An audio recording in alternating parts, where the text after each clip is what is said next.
What if Meghan Markle's royal motherhood story isn't what it seems? A swirl of rumors, suspicious photos, and old family interviews have led some online to question everything from her pregnancies to the very identity of her children. While nothing has been confirmed, the speculation keeps growing, and it's hard to ignore. Finding out your daughter has had a baby by watching a news report on TV. But this is the reality for Thomas Markle, the famously, or perhaps more accurately, infamously estranged father of the Duchess of Sussex. I find out after the fact, and I have to deal with that. That's okay. But there's always disappointment here. The rumors didn't start with the tabloids. They actually trace back to Meghan Markle's own estranged family. Years ago, her father, Thomas Markle, gave interviews suggesting that Meghan had frozen her eggs at one point in her life. Her half-brother reportedly added that she may have undergone a medical procedure that could impact fertility. Now, it's important to say these statements have never been confirmed by Meghan herself, nor by any verified medical professional. And both family members have made controversial and often disputed public comments in the past. Still, the timing of these alleged procedures, supposedly during her first marriage long before Prince Harry, has fueled wild theories online. Some believe it changes the entire narrative of how Meghan and Harry built their family. But here's the thing. Even if she did freeze her eggs or pursue fertility treatments, that's not uncommon for women in the entertainment industry.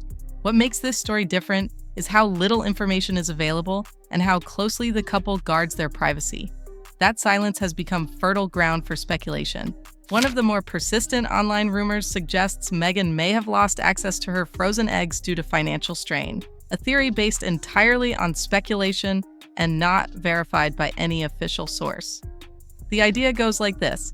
At the time she was reportedly storing the eggs, Meghan was still an actress on Suits, earning a modest salary, with some reports estimating about $7,000 per episode.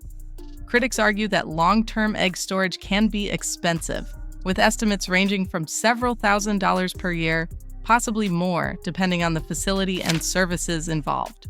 The theory, again, purely speculative, suggests she may not have been able to maintain the storage costs over time, especially during a period before her rise to international fame. Of course, there is no proof that Meghan ever faced such a situation, but the idea has taken root in online forums and gossip channels, where people have begun connecting dots that may not even be related. And that's where this entire narrative starts to spiral. Not from facts, but from unanswered questions and perceived inconsistencies. As Meghan's pregnancies unfolded in the public eye, some observers began raising eyebrows, not over the fact that she was pregnant, but over how certain details were handled. From limited public appearances to unusual wardrobe choices, online sleuths began dissecting everything. One clip in particular, often referred to in internet discussions as the moon bump video, shows Meghan squatting down while pregnant, and some claim her belly appears to fold or shift unnaturally. These claims have never been proven, and experts have repeatedly explained that fabric movement, camera angles, and body posture can all create optical illusions. Still, the clip sparked waves of conspiracy theories, with some alleging she was wearing a prosthetic bump or staging her pregnancy altogether. Again, there is no credible evidence supporting this, but in the age of viral clips and slowed-down video analysis, the speculation gained momentum. Critics point to the lack of candid paparazzi shots during critical months and limited footage of Meghan in public late in her pregnancies. But supporters argue that this was a conscious decision to protect her privacy and safety, especially given the intense media pressure she faced. Ultimately, it comes down to this. Meghan's low visibility during her pregnancies left room for theories to grow, and the internet took full advantage. As Meghan and Harry's children, Archie and Lilibet, became part of the royal narrative, some royal watchers and online commentators noticed something unusual: the absence of candid, unfiltered moments. Compared to other royal children, like Prince George or Princess Charlotte, the Sussex kids are rarely seen in public, and most images released are professionally shot, highly curated, and tightly controlled. Now, there's nothing inherently suspicious about wanting privacy, especially for children. In fact, many would argue it's a responsible decision given the couple's high-profile status and ongoing safety concerns. But in the world of celebrity gossip and online theories, the lack of spontaneous, everyday mom moments, hugs, playtime, family outings, led some to speculate that the children are more like part of a brand image than a real public family. A few viral posts even claimed that the children looked different across appearances, especially Lilibet, with side-by-side photos circulating that suggested inconsistencies in hair color, size, or facial features. These are subjective interpretations, and children do naturally change quickly as they grow. Still, this lack of regular visibility has caused curious minds to wonder, are the Sussexes being overly private, or is there something they don't want seen? Of course, there's no evidence to support anything sinister, but when people don't get answers, they tend to make up their own. Another point of speculation that often surfaces in online discussions is Meghan's demeanor when speaking about motherhood. In interviews, she's sometimes described by critics as detached or performative, showing little emotional connection when mentioning her children. Some viewers have pointed out that she often avoids deep or spontaneous talk about her parenting experiences. And in certain clips where she's seen holding or interacting with her kids, body language experts on social media have analyzed her posture, tone, and lack of eye contact, suggesting something feels off. But here's the key point. These are interpretations, not facts. People read body language through their own biases, and Meghan has always been more reserved in public than some other royals. That doesn't mean she lacks warmth. It may just mean she's careful. Supporters argue that Meghan is protecting her children's privacy and mental health by limiting emotional exposure. Critics, however, see the polished presentation as too controlled, more like a performance than a mother's natural interaction. The truth may be somewhere in between, but the absence of vulnerability in these moments has only added fuel to the rumor fire. One of the more curious talking points that fuels online speculation involves the children's birth certificates and the royal titles attached to them. According to several reports, there was a moment when Meghan's royal title was removed from Archie's birth certificate, only to be added back later. This change raised eyebrows, especially since titles like Duchess of Sussex aren't typically used as legal names in the United States. Some insiders claimed that immigration or legal officials may have even reached out for clarification, though no official agency has publicly confirmed this. On top of that, the ongoing discussion around Prince Harry's insistence on giving their children HRH titles stirred debate. While Queen Elizabeth reportedly made it clear that stepping back from royal duties would mean forfeiting such privileges, Harry continued pushing for them, and eventually the titles were acknowledged. Critics saw this as a contradiction, rejecting the duties of royalty while holding on to the perks. Supporters, on the other hand, argued that the children are entitled to the titles by birthright and that stripping them would be punitive. The paperwork confusion may not prove anything on its own, but in the context of so many unanswered questions, it became another thread for skeptics to pull on. So why do these theories keep resurfacing despite the lack of hard evidence? Many believe it's about image control, that Meghan and Harry are highly intentional about what the public sees, and, more importantly, what they don't see. From polished family photos to tightly managed public appearances, every detail seems carefully curated.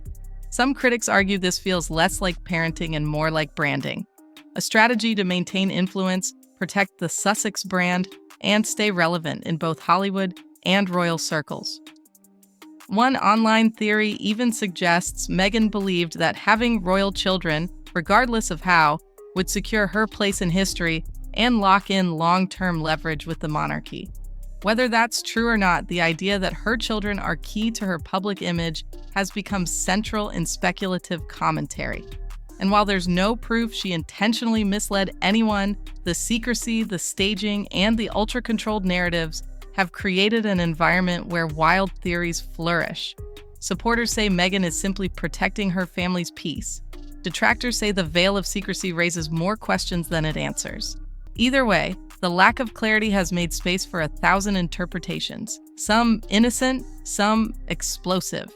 While Meghan often takes center stage in these conversations, Prince Harry is far from a passive figure in the story.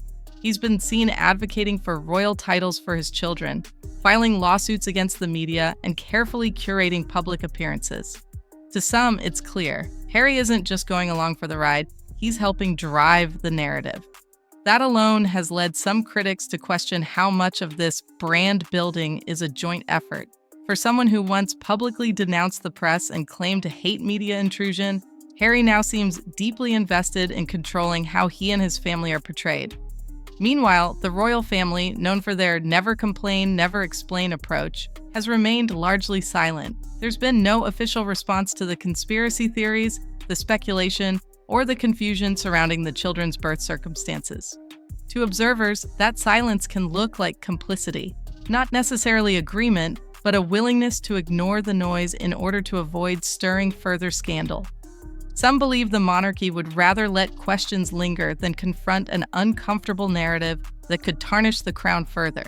Whether that's a strategy of restraint or indifference is anyone's guess, but it's one more reason the speculation refuses to die. The real intrigue behind all this speculation isn't just about Meghan and Harry's personal choices, it's about what happens if the carefully maintained image begins to crack. So far, there's been no confirmed proof that Meghan used a surrogate, no verified deception, and no official wrongdoing. But the persistence of these rumors, fueled by inconsistencies, controlled messaging, and media silence, has created a fragile narrative, one that could collapse if even a single major detail turns out to be false. And that's what has some royal watchers on edge. If the public ever stops believing in the happy royal family story, if it's revealed that key parts were staged or misrepresented, the fallout could be bigger than a PR scandal. Now, don't get me wrong. It could damage the institution's credibility, raise questions about media complicity, and even affect public trust in the monarchy itself. Meghan and Harry still appear on the official royal website. They still use their titles, they still monetize the association, all while stepping away from the duties. That contradiction continues to frustrate many, especially those who feel the royal brand is being diluted for clicks, deals, and optics. At the end of the day, there may never be proof. No leaked medical records, no confessions, no official statements. But the more the couple leans into perfection and control, the more the internet keeps asking, what exactly are they trying to protect? And why? Because in the court of public opinion, it's not always the facts that shape the legacy. It's the questions no one dares to answer. What do you think? Is this just a case of extreme privacy? Or is there something Meghan and Harry don't want the world to see? Drop your thoughts in the comments, and don't forget to like, subscribe, and hit the bell so you never miss the next royal twist. This story's far from over, and trust me, you'll want to be here when the next piece drops.